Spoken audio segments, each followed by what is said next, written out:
So, does anybody want to give us a recap of what happened last week? So we fought a creepy demonic dog thing that probably definitely killed Katie, except it didn't because it brought her back as a zombie, we think. Still a lot of questions about that. Decard tried to shoot the creepy dog, missed and somehow shot down the chandelier on top of Gabriella and me. So that was a thing. Several of his insides were put on his outside. So Decard's not having a good time. Gabriella was able to get out from under the chandelier, get the gun, and shoot the creepy dog thing to pieces. And then suddenly Katie was back in one piece and not a zombie and very confused. As one would be. She called 911 as far as the cops are concerned. This is a random rabid dog. The cops were not particularly helpful, also possibly a little bit racist. Just a little bit. Or just not particularly caring about actually doing their job. But we didn't tell them anything otherwise when it came to what the dog was. Katie's very much confused about what happened, because she just remembers waking up about to hit Gabriella. So the plan was, yes, Decard's still currently in the hospital flirting with all the nurses until no more females will dare go into his room because they don't want to deal with him. He has resorted to flirting with the doctors now. Hey, good sir. They're thinking about pulling him off of life support. Is it like an injury thing? Like, oh, I'm so injured. If only, is it that Decard is into nurses? Like, what is happening? Decard is into everyone. He's just, the pain. To clear that up, Decard is in excruciating pain right now, so if he's flirting, he is going above and beyond and is probably taking hit points off for that. No! Never mind, Decard is going to lay down and shut up. And Gabriella, how did things end for you that night? I had ended up meeting up with Father Blackwell, who was about to reveal secrets to me. And before Gabriella was taken in, we had made plans to just meet up in her hotel room and talk about what was happening. And Victoria invited Katie to come along, because she hasn't explained what happened to Katie yet, because the police station's not the best place for that conversation. Right. It's a pretty good summary. So, let's go ahead and continue then. Decard, Yes? you're in this hospital. It's rather nice. The nurses come in and out. The doctors have been working on you nonstop. You've gotten stitched up. But they have told you that you must stay in bed for the next 3 days for the stitches to stay and not break, and then all your insides be coming out again. Decard had a very bad day. Okay. You have a police guard that is standing outside your room, mostly to keep anything that wants to attack you out, and also mostly to keep you in, as you've already tried to make an escape attempt and the stitches came out and the doctors had to come back, stitch you up again, and yes, they've removed all of your weapons and everything this time, so Oh, god damn it. your personal effects are sitting in a box across the room. When something happens, you're sleeping. When you hear the door open and you wake up and your paranoid state, you sit up and you just kind of feel your stomach hurting quite a bit. Not nauseous pain or anything, but more along the lines of that pain of your skin just like not necessarily matching up with the other side of the skin. Okay. You look around the room and you don't see anything. You don't see anybody. So you turn to your left and there's a man standing there. God damn. Are you with the boss? He starts talking in a language that you don't understand. You've heard it before. You hear it quite a lot on TV these days. Or not TV, but radio. Oh no. And you hear, well, we'll just ask you these questions when you're more lucid. Get back to sleep, Decard. I don't know who that man was, but why was he speaking German? You fall asleep. Oh, great. Good night. So sinister. And when you wake up, there's nobody there. The doctor opens the door. Ah, Deckard. You're finally awake. Deckard just looks at the doctor and just goes, Guten Morgen? Good Morgan? Okay, then. You're safe to speak to. Yeah, what can I do for you, Doc? I just brought you your breakfast, and you see this tray of eggs Benedict and some bacon. With some toast and jelly. I love this place. Wow, this is like the best meal I've had in ages. Anything else I can do for you, Doc? Just lay in bed and don't try and run away again. We're trying to help you. Yeah, Doc, quick question. Do you have any, German people who work here? No? Why? Maybe it was, just memories of that old, that accursed war. Maybe that's, flashbacks. That's why I went crazy with the gun at the library. Just memories of the trenches. There's an old man having a flashback, it seems. Don't mind me. You see him pull your chart off of the rack that it's hanging on, and he goes ahead and writes a couple things down, which you can probably assume to be up the meds. Oh, I'll definitely take some more of that morphine. Breaking news, we have to move forward with the investigation without Deckard because he can't behave for more than an hour in a hospital. Look, there's actually a very clear reason why I just mentioned about trench warfare, because I'm trying to protect us from the cops. If they think I'm just having a flashback about the war, they'll leave. Ostensibly, as much as I hate to admit it, the cops hired me. Like, they are on my side until it is inconvenient for them. Also, they do believe that it was just a rabid dog, so trying to shoot a rabid dog that injured somebody makes sense. The fact that you can't hit anything may mean they need to take your gun away, but... Deckard's gun license is in review. At this point, Deckard's just like, take it away. I'm more of a menace than a help with it. Damn. You were shooting at something on the floor and hit something on the ceiling. I still don't know how that happened. Later on the day, you hear some of the nurses, chattering outside your room. It's just like, he fought in the war? Yeah. Wouldn't he be a better shot?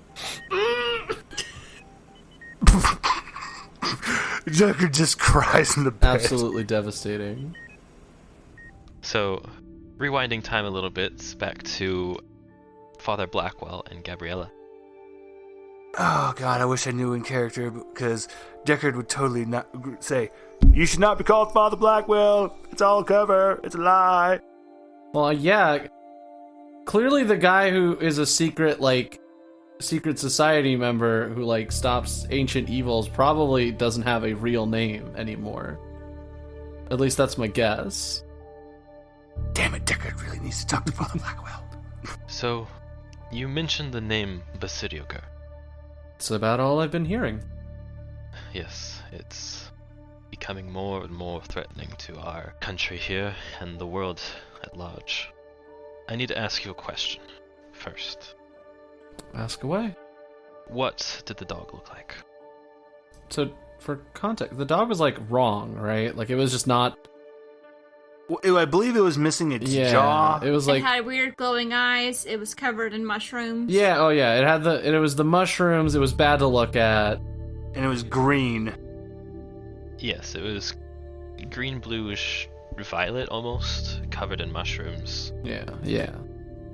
It barely had a mouth. It looked like its just fangs were hanging down, and it just had this almost like a chasm of orange shining from within. Here's my question. How much of the dream does Gabriella remember? I should remember a decent chunk of it. Would Gabriella connect the fungus from the dream to this fungus? Maybe. I mean, that's what I was... She can roll an intellect check. If just kidding. She doesn't already. Dice have to decide. Sorry, I literally just had a light bulb moment. I was just like...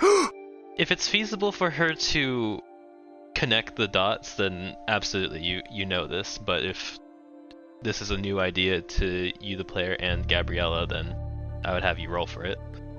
It's new to Gabriella. She's the resident skeptic. We also did have an in-depth conversation about the mushrooms. Maybe. The tricky one. And Katie was gonna go get us a book about the mushrooms because she recognized some of the description, and I don't know if she ever actually did or not. Well, only one way to find out. My intelligence is okay. Okay, so an 8, so extreme success. That is awesome.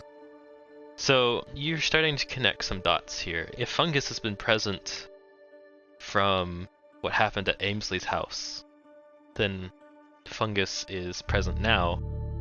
It seems that this Basidiogre's MO is fungus in general. Also, his name is in the mushroom's name. Yeah. Legally, his name is Basidiogre.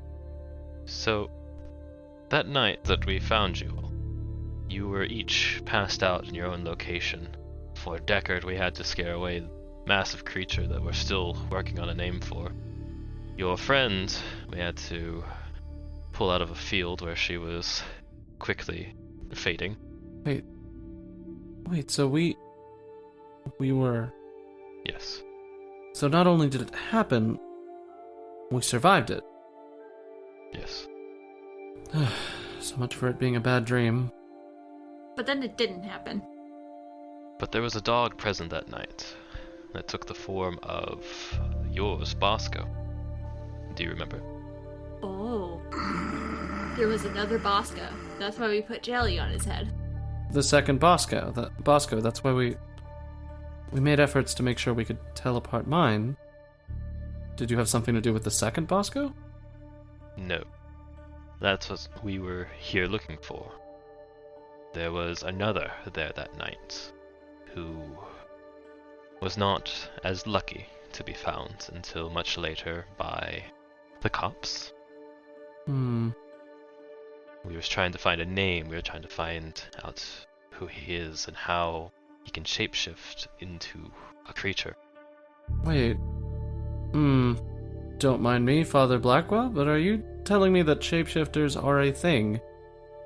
They are perfectly probable, yes. Well, you know what happens next. What's something that only I would have told Father Blackwell? No, or the only Father Blackwell would know. Yeah. What would you have only told Father Blackwell? So, out of character. They met because they helped jointly, basically. They helped a child who was, like, super traumatized and maybe supernaturally possessed. But Gabriella doesn't think so. And Gabriella helped with, like, the kid's recovery after the exorcism. And the two of them worked together to, like, make sure that the kid was, like, able to, like, live a fulfilling life. And that kid's name was Avery. So they would both know the kid's name. And it wasn't something that was widely reported, so... Unless this is a mind-reading kind of shapeshifter, in which case it doesn't matter. Who did we first treat together? Avery. I don't believe it is Avery. No, that wasn't the question. I just wanted to make sure you were who you said you were. Yes. Okay. So, what we do know is that it cannot turn into humans other than its original self. Do we know what the original looks like? I had a witness meet up with an artist, and they drew it out, and he goes ahead and he reaches into his robes. I'm only reaching for the picture. I'm not going to shoot you, don't worry. He pulls out a sketch and puts it in front of you. And the man looks like Winston. Pete said he can only turn into his original form, right? Yes. I have your guy. He's in the sanitarium. Okay. I spoke to him at length. He knew about Basidiogre. I would believe so, especially if he's been more or less on the run from Basidiogre. Wait, on the run? I thought they worked together. Nope. Two separate entities. One of this world, one not of this world. So I'm used to you with your thoughts and prayers, not so much with you with like, these are the outside of our world entities, and these are people, but also they shapeshift. This is new to me. Yes, I would assume so. It might be better to discuss this with you, the entirety of your group. Alright. Do we have to go get Decard? Would you like to meet at your friend's hospital room?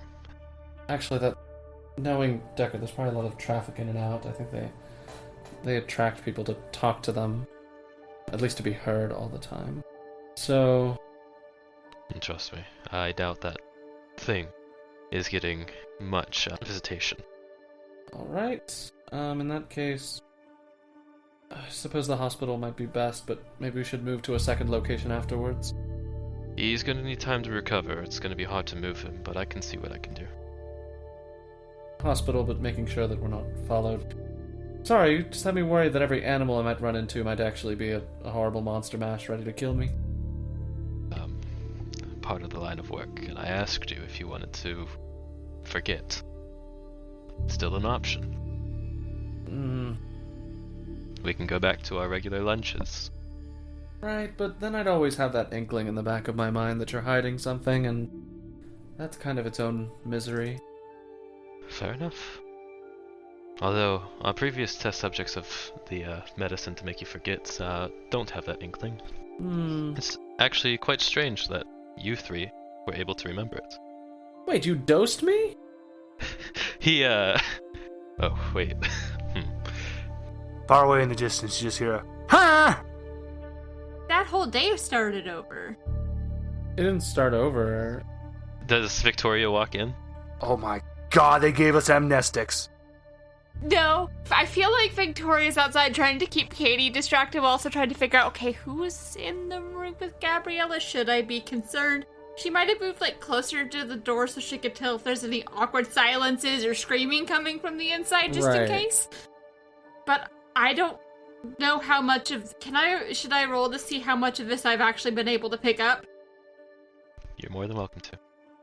Because I feel like she's also curious, because the officer left, so she's like, what's going on? What's all this then? Oh, not quite. 32 out of 20. Alright, so I can probably tell that there are voices, but I can't tell what they're saying. there's voices. You can't tell what they're saying. You're picking up bits and pieces of it. Nothing of interest. Yes. Well, unfortunately, I now have to tell you that today is not the 3rd of September.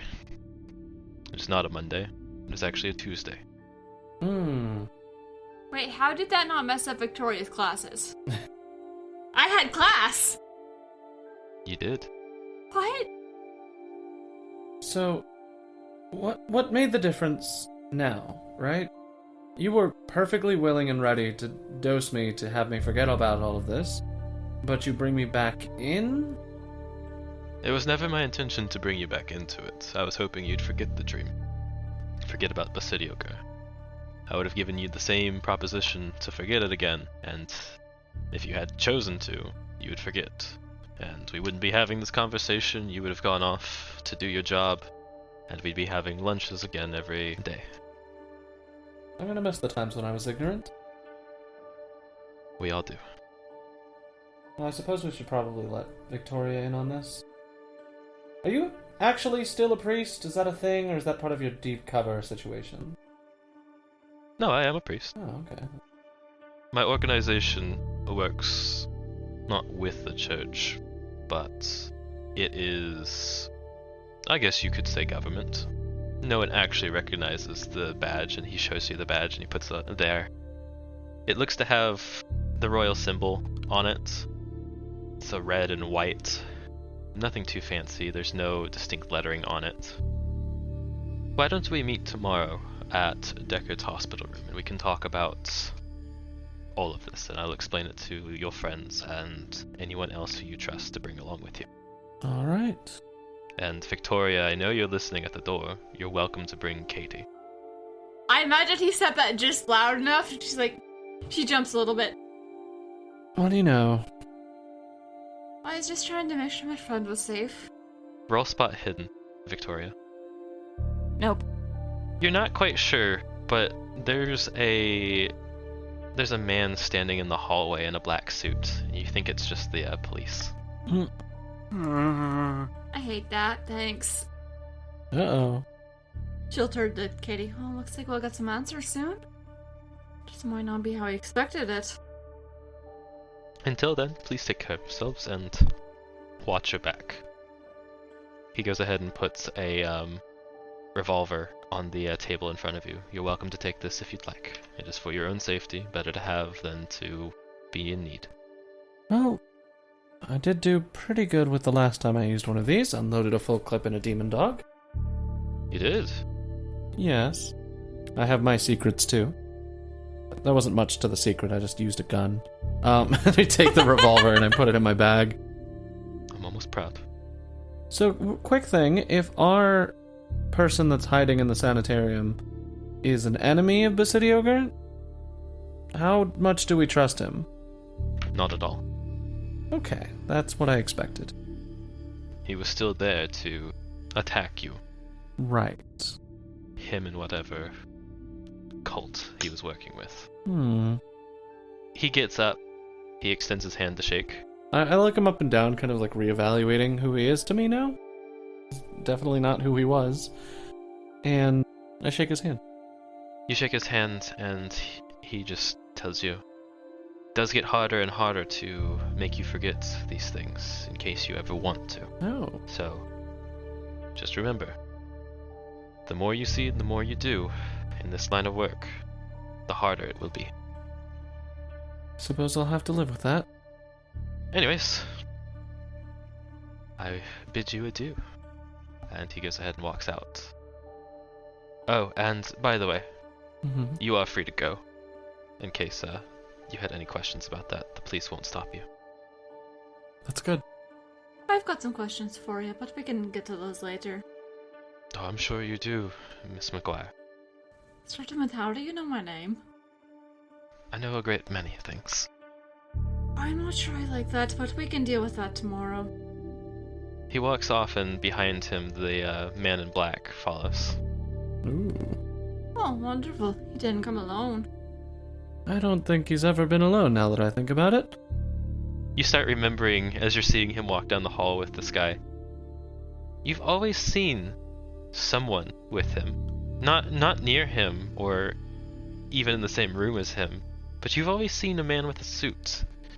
Nondescript. Just around when you see him. Makes me wonder what he was up to in Egypt when he was actually active in his military. He probably found something terrifying down there. Let's say we go back to your motel room and start talking about what all we know so far. I have quite a few questions about your friend there. Nodding towards Blackwell. Yeah, apparently the person I'm treating is a shapeshifter who can't shapeshift into people, but I don't know how much better that makes me feel. Perhaps wait to talk about that until we're somewhere a little more private, like kind of nodding towards Katie. Oh, right. This is all for a new inventive form of therapy, Katie. You don't have to worry your little head about it. Interesting. As you guys are discussing this, Detective Young comes in. Gabriella, there's been an incident. Could you come with me to the sanatorium? Sure. May I have my companion join me? At least, not in the more private areas, obviously, if you're not comfortable with it, but... I promise you, I do not care. Right now we have a bigger situation. Oh, right. That is both exciting and horrible. Good to hear. Let's go. Something to do with the person you're helping. You guys get to the sanitarium and you see that there's a great many police officers there. You walk up the stairs into the building. Bloody wonderful. That's not good. And you see the other detective come up, and it looks like your patient has busted out. Oh. Well, given that I've only spoken to him a little bit, I can't really elucidate any insights into where he might have gone. Did he talk to anybody before doing so? And one of the nurses comes over. He was talking about how... well, not talking about, but he was screaming about how the full moon was coming. Oh, just the full moon, you know, fun and normal. You look up and it's a full moon. He was saying how everybody needed to leave and we needed to let him out because the full moon, otherwise things would happen. And people would die. Did it sound like he was worried about someone else that happening, or something with himself? No, it was just himself. Who are you? Cultural consultant. Victoria nods. And you? As she points to Katie. Oh god, you're still with us? Yeah? I didn't know you wanted to, experience the true horrors of mentally ill people that haven't been treated correctly, but here you are. I can go. It might be better that you stay. She's got some knowledge in areas that I am not as familiar with, so she's another consultant. You know what? Victoria, can we speak over to the right a few meters? Certainly. I shuffle over and around a corner, making sure Katie's not within earshot. Are you sure you want to keep her around? Until we figure out what's going on. Statistically, she's either a monster or not a monster, and somebody who shouldn't be around us anyway. Well, something happened to her. She may know something. She doesn't remember it. Yes, and we didn't remember things either. Yeah, but we were dosed. Sorry about that, by the way. I didn't think he was going to do that. We'll get to that later. But for right now, I'd rather keep her close and keep an eye on her. Might be able to figure something out. Maybe she knows something, doesn't realize she knows it. I don't feel comfortable leaving her near us where she could get hurt. That's fair, but last time she was out of our sight, it was when she got hurt. And that creature could have come directly for us, but it didn't. It went for her. There's also the odds that it wants to hurt us. In more ways than physical. But fine. Turn to Katie. You're going to have to start becoming comfortable with a lot of things very quickly soon. Well, I assume so. I still want to know what that dog was, and your priest friend seems to have answers that I would like. I suppose he does. I'm sorry you got dragged into this, Katie. It's a bit of a mess. Oh, it's better than staying in a library all day, I guess. It's really not. It's not better than that. We'll see if you still think that after we've had a chance to talk. Yeah, maybe. Anyways, and you see one of the police go down to the car. It's one of the detectives, and you hear him start rounding everybody up. Not you guys, just his cops. You hear him talking about how there's been a sighting of a wild dog in one of the farms nearby. Oh, goodness. Looks like we've got another one. That might be either our shapeshifter or... Sorry, I turn and see Katie's like nearby-ish. That would be our patient. You know, he likes dogs. He might be around some dogs, I say, in case anybody's listening to us. Victoria rolled her eyes. Yeah. He might be there to pet some dogs, even if they are wild and rabid. But if not that, then it might have something to do with... I hate to say the name because I feel like the more we say it, the worse it gets. We don't have to say it, I know what you mean. Okay, good. That's a relief. Well, explain more, Katie, later. Or not. You might just enjoy your library time. I am quite confused and very excited. Okay, that's fine. Take a deep breath. I'm in a slightly more, like, I don't want to say, like, panic mode, but definitely a lot more like, oh man, there's, like, a lot going on. I don't know where to even start.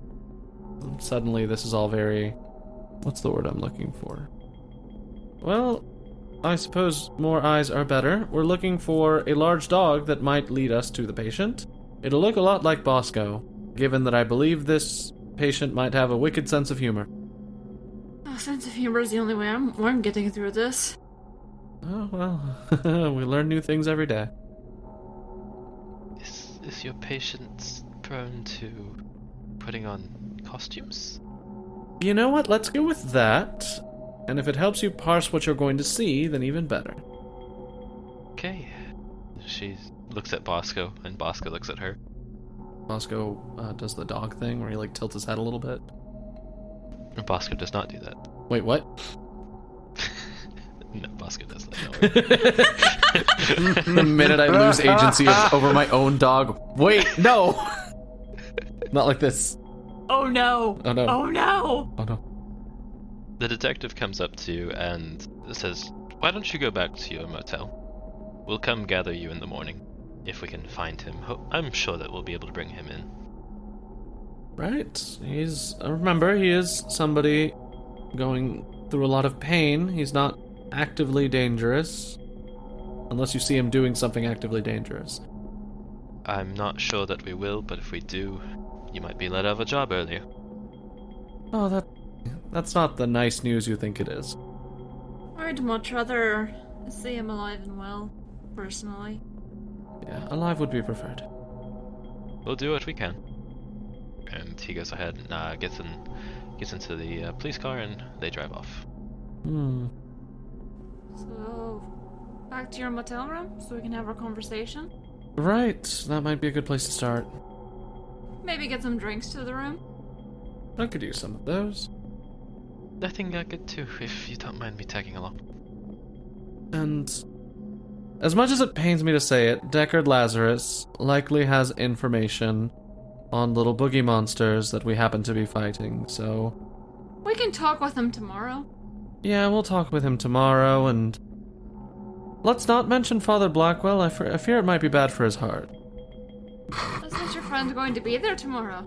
Well, yeah, he can learn on his own. That way, he can be lock in step with everyone at the same time.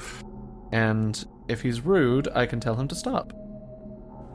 We've got some catching up to do before we start having that conversation. Oh, goodness, don't we? Well, shall we? Right. I got one of the larger rooms, so if you are all scared, as I happen to be at this moment, feel free to spend the time in my room to sleep. Sleepover! Sleepover to undo the forces of darkness. Woo! I'll be quite honest, the reason I'm sticking with you is because I'm terrified. You two seem to be the only ones who, know what might be going on, and that's at least a little bit more comforting. Oh. I don't find it particularly comforting, but I appreciate it. I mean, us being the last bastion of sanity for you really isn't the nice thing you think it is, but we're trying our best. Understood. We're doing better than Deckard. Ah! I couldn't imagine him being a comforting presence. I think in certain circles, maybe. I think he's been having a bit of a harder time with this. Yeah, With certain things that we'll explain later. Yeah, for someone who steeped their whole lives around this, he certainly seems to be taking it the worst. Maybe something happened to him in the time that we stopped talking to him. I picture we're having this conversation in the car. Yeah, we're driving back. But yeah, no, just the idea that, like, he's taking it, like, way worse than we should be taking it, which means something bad probably happened to him. Yeah. You've lost your mojo. No, it's almost like he got his whole autonomy stripped away by a vampire or something. But, that could never happen. Deckard just sneezes in his hotel room. Someone must be talking about me. My ears are burning. We pan back over to Deckard, and he's asleep in his bed after the German has come in. You just... Whatever. For some reason, I feel like I must yell at Gabriella in the morning. Pencil that in, yeah. Pencil in yelling at Gabriella. Must. Oh, shit. Must pet Bosco. You're my only friend. Rude. So, how would you like to get back to your hotel? You can drive, you can walk, you can bike. I don't know if walking is really the safest thing in the world, and I don't really like how you asked that. Let's drive. Alright. If driving is what you want to do. Well, last time we drove, we did great until we didn't, so really, like, we're probably gonna do great now. I also have questions about how do you have a car again? Oh yeah, my car exploded, didn't it? I feel like at some point in the back of the car, Victoria just pulls out a notebook and starts writing down all of the questions she has for Father Blackwell. All the inconsistencies. Father Blackwell replaced my car after dosing me with memory stuff. And he fixed my shoulder. I'm telling you, this is the SCP Foundation, and Deckard don't like it one goddamn bit. If he knew. Yet you're working with vampires, you don't get to judge. Yeah. I don't think they're vampires. One of them literally force choked you, which is worse. I guess that is worse. I like the one that force choked you. That was pretty fun. Anyways. So you guys are driving back to the hotel? Looks like Yeah. it. Okay, so you guys get in the car and you're driving through the night, and it's well illuminated with the street lamps and the moon high in the sky. If you have a watch on, you look and it's about like 1 in the morning. You all are kind of exhausted. As you're driving back, nothing really happens. It's just kind of everything's toning down for the night. You feel a bit safer. On the way back, Victoria's probably talking to Katie about like her knowledge of occult things and what she thinks about things. Just like a kind of a surface level conversation, but also trying to gauge how much are we going to have to explain and how long is this going to take to explain. Fair enough. Well, it all started when we went to a will reading. We're saving that for when we get there. It all began at a will reading. And then I play. I'm not gonna guess at the number because there's no way I can know. I play a certain number of podcast episodes to get her up to speed to where we're at right now. Yes. Probably over a dozen. Yeah, somewhere along this that point, line. yeah. So what you mean to tell me is... Can't believe there were 2 Boscos. That's crazy. 2 Boscos? Ah, double the adorableness. Yeah, except one of them's probably a monster man. One of them might or might not be the thing that tried to kill you. Or related to it. Alright, so you get back to the hotel. Do you take the elevator or do you take the stairs? These questions, man, they are suddenly filling me with dread. I'm gonna be safe and take the stairs because I don't like being stuck in elevators in real life. Do you take the stairs as well, Victoria? Probably safety in numbers. Okay, so you take the stairs. And you know that your hotel room is on the 3rd floor. You get up to the 3rd floor, you open the door. And in the hallway, you see this red carpet. It's just normal. Everything seems fine. And there's just a light flickering down the hallway. Would you like to enter into the hallway? Am I getting bad vibes or is it just your descriptor? Like that's what I need to know for my character, I guess. Getting bad vibes, or are you just trolling us? Oh, it's just description. You're fine. Okay, I'm gonna be mindful of my surroundings, knowing that stuff got real. I was offered a way out and didn't take it. So let me go ahead and. But I would like to spot hidden, hopefully. If it's spooky vibes, Victoria might lean down a bit like she's adjusting something in her shoe, grab her knife, and just kind of slide it in her sleeve. I'm not an unsafe person, so I'm not gonna take a gun out in the hallway where there's nobody here, because that could hurt people. So I'm just gonna look around, and not look around super well, obviously, but look around okay. Can I look around too? You're more than welcome to. Nope. My spot hidden is garbage. Oh man, what happened to your eyes? They weren't great to begin with, so... Oh, fair, mine weren't either. So, Gabriella, you've seen a lot the past day. And everything is flooding back into your mind. You're thinking about that night, you're thinking about the inconsistencies of your life in the past 3 to 4 days. Yeah. You have a car now? Yeah, I can't believe my best friend gaslit me and bought me a new car. Yeah. Both of those things. Gaslit you, bought you a new car. You remember seeing that dog there that night. And at the end of the hallway, there's a dog. No. It looks exactly like Bosco. I flip, I'm still staring at the other dog, but I flip Bosco's ears back. And then I tell him to stay. So I could tell them apart, just in case. Do I see this too? As you look back up, the dog is not there. Oh, jeez. Bad dog. I saw nothing, I'm guessing. We're gonna sleep in shifts. I'm alright with that. And no, Victoria, you didn't see that at all. Oh, jeez. I had a Ooh. feeling not. But even so, she's just like, there's weird stuff going on, and if Gabriella's freaked out... Yup. I mean, all it really took was firing an entire clip into a demon dog and then finding out my best friend priest was actually a member of a secret society for me to realize that maybe I'm not the biggest skeptic in the world. Maybe there are spooky things that I cannot explain. Alright. The next morning comes. You guys sleep in shifts. Who takes the first shift? Who takes the second? Who takes the third? I can take the first. Gabriella's not tired. Not after all this. Okay.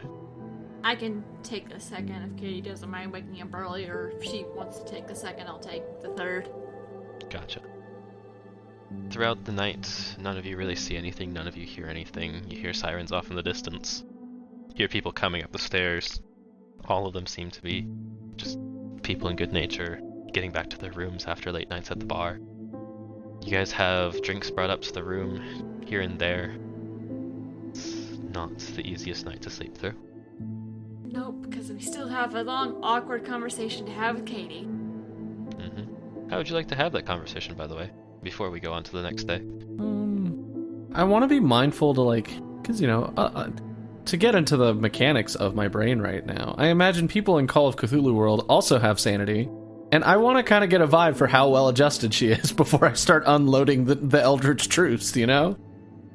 That's kind of why Victoria was having a general conversation about the occult and trying to gauge Katie's awareness and where her brain is on that. Okay. You guys have this conversation with her. You start trying to judge her knowledge of the occult, and most of it seems to be just learned from books and whatnot. Some superstitions from her mother and her grandmother. You have other superstitions that are from her growing up in the church, but nothing stands out to you. Does she seem to lean towards any particular beliefs, or...? She doesn't seem to believe in really anything except for science, and she's pretty firm on the fact that none of it really exists. Oh, honey. Little does she know. Yeah, I was gonna say. I mean... How much do we want to break to her? Because she might be something that's not quite human. She deserves to at least know that, but there's bigger picture stuff, and we don't know where she fits. Or if she fits. Tell you what, rather than explaining where we went and how we got here and how we arrived at this point in time, if you see anything weird and want an explanation, you can ask and we will give you an answer. Alright, sounds good. That way we only tell her what she wants to know, rather than unloading the Eldritch Truce on her and having her go crazy. Yeah. So what was that dog thing that attacked me? We're not entirely sure. Yeah, we think there's a mushroom that might be connected to it, kind of controlling it. Oh. I nearly forgot. Oh? And she reaches into her bag and pulls out this book. Oh, jeez. And it is The Mushrooms of Britannia. Oh. Can I check the bees real quick? Yes, you check the bees and there's a listing for Basidiogre. Oh. Anything I should know about Basidiogre that I don't already... I guess outside of the spooky stuff, I should say. It just seems to be a mushroom that was found in early times, 1200 BC. Oh, jeez. Okay, so it's pretty old. Yes. And you find that there had been no recordings of it beforehand, mainly just people didn't record things all that well. But it's said to be very toxic, and it's very rare. It's really only found in Wales, which is where you went to go meet with Ainsley. It was only found on that exact property. It's only found in that area. I wonder if there's any kind of spooky, suspicious thing about that idea. Maybe. Yeah. Well, that kind of gives me a starting point, where I just kind of mention, we think that mushroom has been affecting people and places in a toxic kind of way, and possibly might have affected that dog that attacked you. Makes sense. Those mushrooms have the ability to cause hallucinations, and apparently, and she reaches back into her bag, I found this. There's a scientist who did a paper on Basiriogur. It seems to be able to animate dead things and make them move. Oh, What's the scientist's name? yeah, and how alive is he?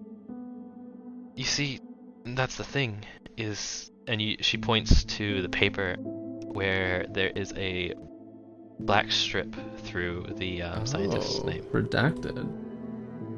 This was written in 1917. Okay. He might still be alive, or she, I don't know. I'm trying to think if there's some way we could figure out what was underneath that.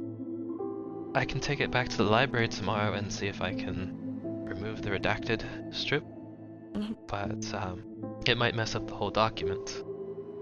I can ask Father Blackwell if he knows anything about people doing dead people experiments. This is all starting to sound like Frankenstein. Do we remember, was Ainsley a scientist by any chance?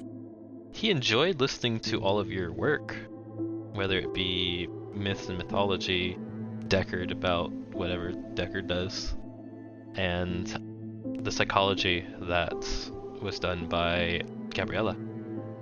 Perhaps maybe when the dog attacked you, you might have inhaled some and that's what caused you to black out. Perhaps. But it was weird, it was just like there was nothing there, and then I heard a voice in my head, and then I came back too. What did the voice say? I don't know. Maybe I was just thinking about the plant too much. Because I could have sworn I heard its name. Okay. Let me know if you start hearing that more. I've noticed it's been getting a bit of an earworm sort of situation. Well, you mean more in person, right? Yeah, Because I guess in person. We're talking about it a lot. Oh, yeah, but from other people. There could also be psychological effects. Right. That's what I'm worried about. Maybe. Because you hit your head rather hard. Yeah. Maybe I should go ahead and get some sleep, if that's okay. That's fine. You get some rest. Alright. Do you let her sleep in the bed, or what do you want to do? There's two. There's twin size. I figure since we're doing watches, we can just swap out whoever's sleeping. Gotcha. Yeah. Okay. And given how the trauma Katie's been through, Victoria's probably gonna go ahead and take the second shift and then let her sleep as long as she can. Alright. The night goes by without any issues. You wake up the next morning, and we're gonna go back to Decard. Ew. So, after the doctors kind of left at this point, you get a visitor. Ooh, okay. One of the nurses comes in and says, "Hey, you have someone here to see you." Did they happen to say who they were?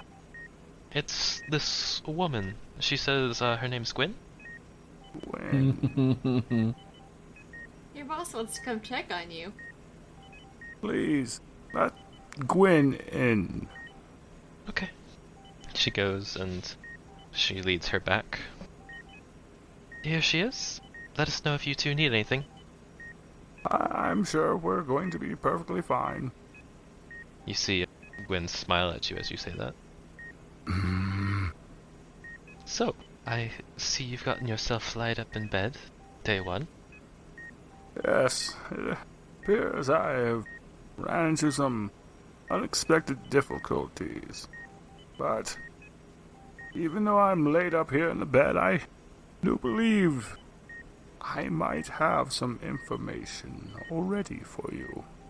And what would that information be? But I'm also concerned. Okay. If I'm going to work for you, shouldn't I be letting a little more about the truth? Because Something just seems very odd here. I mean, you're working for vampires. I don't know what you expected. Are you really vampires, though? Yes. Yes, we are. I'm sure we would know that. But why do you care about druids and groups and fungus? And that is, again, none of your business. You are here to research for me. Lest I remind you, you don't want anything to be exposed. Well, no. I just want to see where exactly I am on the greater spectrum of things. But I will tell you, I believe we're already close to what you're wanting me to investigate all this about. Well, I had a question for you. What attacked you? It was a dog, A dog? but it was covered in fungus. It was green with hues of blue, and its jaw was missing. As you say this, you see her jaw go slack. Yes. You see her walk out, close the door. Bishop, take pawn. I've got you in my clutches. Soon. The nurse standing at the door, after she's left, hears you saying this. She looks at your chart. Oh, I didn't see that. I'll be right back with your medicine. Yes, and you bring me a lollipop. I'm just a strange old man. She comes back and hands you the medicine. That just is very creepy. It is me, normal man.